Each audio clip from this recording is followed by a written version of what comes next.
முதல் வாசகம் அரசர்களாகமம் முதல் நூல் அதிகாரம் 18 திருவசனங்கள் 41 முதல் 46 வரை. பின்பு எலியா ஆகாபை நோக்கி, நீர் போய் உணவும் பானமும் அருந்துவீர், ஏனெனில் பெருமழையின் ஓசை கேட்கிறது என்றார். ஆகாபு உணவும் பானமும் அருந்து சென்றவுடன் எலியா கர்மேல் மலையின் உச்சிக்கு ஏறி சென்று அங்கே தரையில் மண்டியிட்டு தம் முழங்கால்களுக்கு இடையே முகத்தை புதைத்து கொண்டார். பின்பு அவர் தம் பணியாளனை நோக்கி, நீ போய் கடல் பக்கமாய் பார் என்றார். அவன் போய் பார்த்து ஒன்றுமில்லை என்றான். எலியா அவனை நோக்கி 7 முறை மீண்டும் சென்று பார் என்றார்.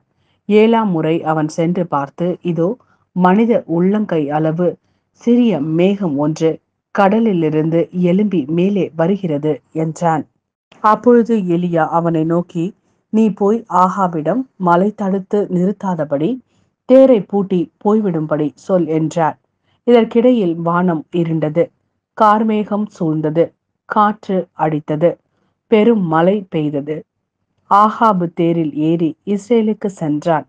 அந்நேரத்தில் ஆண்டவரின் ஆற்றல் எலியாவின் மேல் வந்திறங்க அவர் தம் இடையை வரிந்து கட்டிக்கொண்டு இஸ்ரேல் வரை ஆகாபுக்கு முன்னே ஓடினார். இது ஆண்டவரின் அருள்வாக்கு. இறைவா உமக்கு நன்றி. மத்தேயு எழுதிய நற்செய்தி அதிகாரம் 5 திருவசனங்கள் 20 முதல் 26 வரை. மறைநூல் அறிஞர் பரிசேயர் ஆகியோரின் நெறியை விட உங்கள் நெறி சிறந்திருக்கட்டும், இல்லையெனில் நீங்கள் விண்ணரசுக்குள் புக முடியாது என உங்களுக்கு சொல்கிறேன். கொலை செய்யாதே, கொலை செய்கிறவர் எவரும் தண்டனை தீர்ப்புக்கு ஆளாவர் என்று முற்காலத்தவருக்கு கூறப்பட்டிருப்பதை கேள்விப்பட்டிருக்கிறீர்கள். ஆனால் நான் உங்களுக்கு சொல்கிறேன், தம் சகோதரர் சகோதரிகளிடம் சினம் கொள்கிறவர் தண்டனை தீர்ப்புக்கு ஆளாவார். தம் சகோதரரையோ சகோதரியையோ முட்டாளே என்பவர் தலைமை சங்க தீர்ப்புக்கு ஆளாவார்.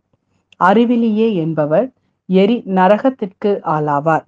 ஆகையால் நீங்கள் உங்கள் காணிக்கையை பலிபீடத்தில் செலுத்த வரும்பொழுது உங்கள் சகோதரர் சகோதரிகள் எவருக்கும் உங்கள் மேல் ஏதோ மனந்தாங்கல் உண்டென அங்கே நினைவுற்றால், அங்கேயே பலிபீடத்தின் முன் உங்கள் காணிக்கையை வைத்துவிட்டு போய் முதலில் அவரிடம் நல்லுறவு ஏற்படுத்திக் கொள்ளுங்கள்.